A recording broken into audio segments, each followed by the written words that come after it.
My name is Sadness. Yes, that sadness. Please don't make a face. I can see you doing it. People tend to react to me the way they react to a rainy bank holiday or an unexpected phone call from their mum. Mild panic, immediate denial, followed by, "I'm fine, actually," said far too quickly to be convincing. I don't know when I became such a problem. I used to be treated with a bit more respect, or at least tolerance. People would sit with me, maybe sigh dramatically, stare out of a window, have a quiet cry, then carry on. Very British, really.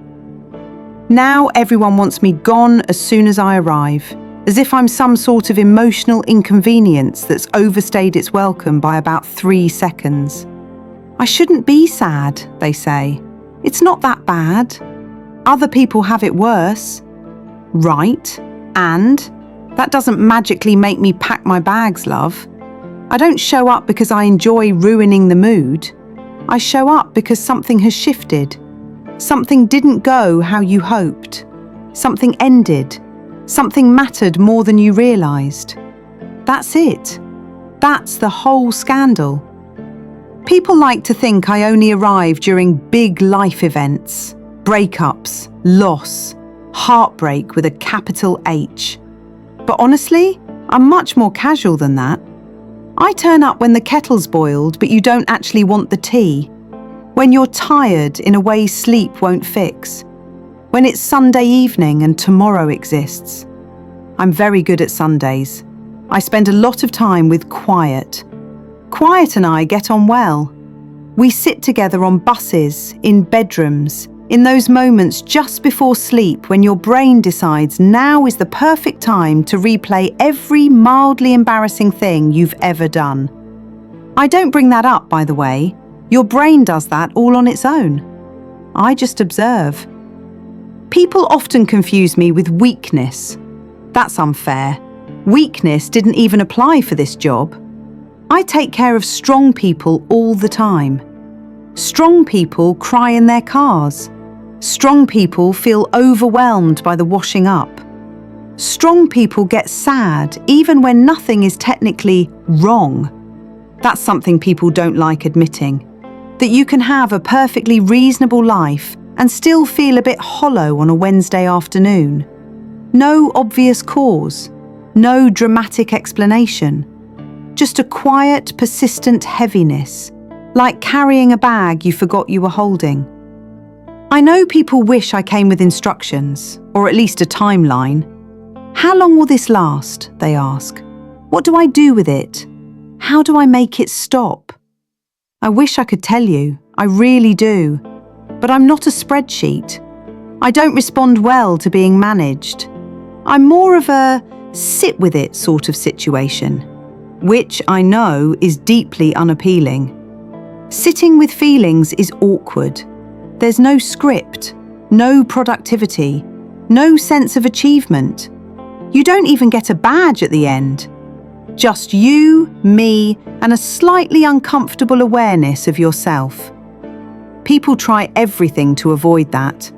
They keep busy, they make jokes, they scroll.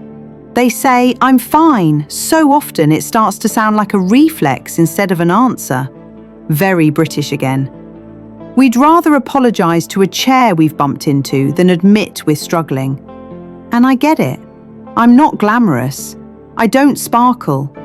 I don't motivate you to reorganise your life or start a podcast. I slow things down. I make you notice things you'd rather skip past. I ask questions like, "Are you actually okay?" which nobody enjoys answering honestly. But here's the thing people don't like hearing. I'm not here to stay. I'm transitional, temporary. I pass through when something needs acknowledging, when you've been holding it together a bit too tightly, when you've been polite to everyone except yourself. When people let me exist, properly exist, I soften. I become quieter. I do my job and leave. Usually without fuss. Maybe after a cry, maybe after a long walk. Maybe after sitting on the edge of the bed for a while, staring at nothing in particular. That's often when happiness comes back, by the way. Not the loud, performative kind, the British version, the small one. A laugh you didn't expect, feeling slightly lighter, being able to breathe properly again, making a cup of tea and actually wanting it. Happiness and I aren't enemies. We're more like weather. One makes the other noticeable. You can't appreciate the sun if it's never rained, and you can't keep pretending it's sunny when it clearly isn't. What I wish people understood is that I don't mean something is wrong with them. I mean something is human about them, that they cared, that they hoped, that they're tired, that they're alive and paying attention, whether they wanted to or not. So if I turn up, don't panic. You don't need to announce it. You don't need to explain it away. You don't need to apologize for it either, though I know you probably will. Just make a bit of room. Sit down. Breathe.